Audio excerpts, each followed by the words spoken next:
Chapter 1, Section 3 details a little bit about the periodic table. We'll spend a whole chapter or two chapters on it a little bit later. We just want to learn the basics about some of the elements. On the test, you'll have a periodic table in front of you, so you don't have to memorize it, you just have to recognize the main sections. So when you look at the periodic table right here, as you examine it, if you look at it, it's not a normal rectangle. Over here, this side's higher, it's lower in the middle, higher again on the right, and even this bottom part, how it's drawn up here, is separated a little bit. It's separated this way for a reason. For these different elements, they'll have different properties, and ones that are in the same column will have similar properties. So those elements that are in the same column, instead of saying column all the time, we'll call that its family or its group. So the columns are known as groups or families. When they go across, they will have something in common we'll see in a later chapter, but they're a lot dissimilar. So right here we have calcium, iron, copper. Then over here we have bromine and krypton. So as you go across, they're less similar, so those rows are called periods. So we have groups and periods on the periodic table. It's summarized right here in the slide. So the vertical columns of the periodic table are called groups or families, and they'll have similar chemical properties. The horizontal rows are called periods.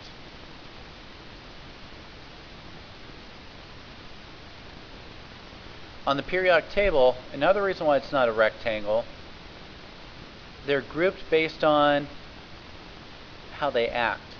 So if you look at it, over here we have iron, cobalt, nickel, silver, gold. Think to yourself, silver, gold, nickel, iron, are those metals or non-metals? You know, some of you may be even wearing gold or silver right now. So those are metals. You've had experience with them. So if you look at it, they're all grouped together, and they group them with this color for a reason. So this is a metal section of the periodic table. We breathe in oxygen and nitrogen. So over here in green, in helium, most of us have owned a helium balloon. So these are nonmetals on this side. So where they're divided, instead of a normal rectangle, it's where this sticks up right here in the corner, where you have boron. So if you look at this diagonal right here, those are the ones that are in between. They're metalloids. They don't act as a metal or a non-metal. So boron, silicon, arsenic, tellurium, along that diagonal, and these two extra ones. Aluminum is not in that orange color because aluminum is still a true metal, like an aluminum can.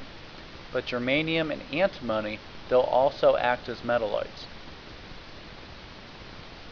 So in the center, we have different elements.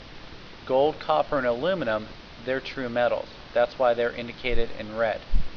So as you go from that diagonal to the left, they're all metals, and even that separate section on the bottom, they're metals. To the right of it, the green and this purple we'll talk about in a little bit, those are the nonmetals. So when we examine them, a metal is an element that is a good electrical conductor and a good heat conductor. Most metals are solids at room temperature, and they're malleable and ductile. Malleable means that they can be hammered or rolled into thin sheets. Ductile means they can be drawn into a fine wire. So metals have these general properties. Instead of writing your notes about nonmetals, the nonmetals will be the opposite. So a nonmetal is an element that's a poor conductor of heat and electricity. Nonmetals are brittle, they're not malleable, and they're not ductile. Here's a picture of different nonmetals. So carbon in its purest form is generally just soot or charcoal, sulfur, red phosphorus, and pure iodine.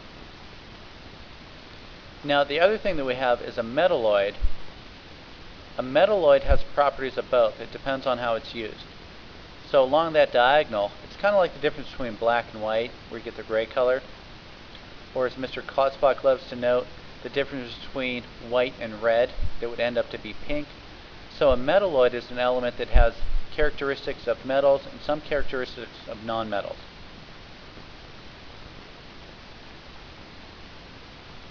The last group that's a gas, that's all the way on the right, elements in group 18, if you count the columns, count the groups, it's the 18th one to the right. They're called noble gases. Again, like some other things, we'll learn about them later in the year. They're generally unreactive and gases at room temperature. So there will be a section like this on the test where I'll pick an element. So I'll pick the element of Y. So you'd find it on the periodic table. It's right here. You'll have a periodic table in front of you. So Y stands for yttrium. You'll have to name it and tell me if it's a metal, nonmetal, or metalloid. So it's to the left of the diagonal, so yttrium would be a metal. If I would ask you for sulfur, it's over here. It's to the right of this diagonal. Sulfur would have the symbol of S, and it would be a nonmetal.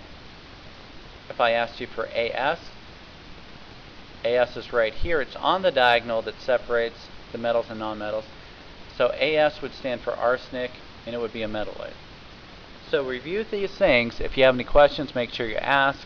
Hopefully you'll make this one of your best tests of the year. For most people it can be.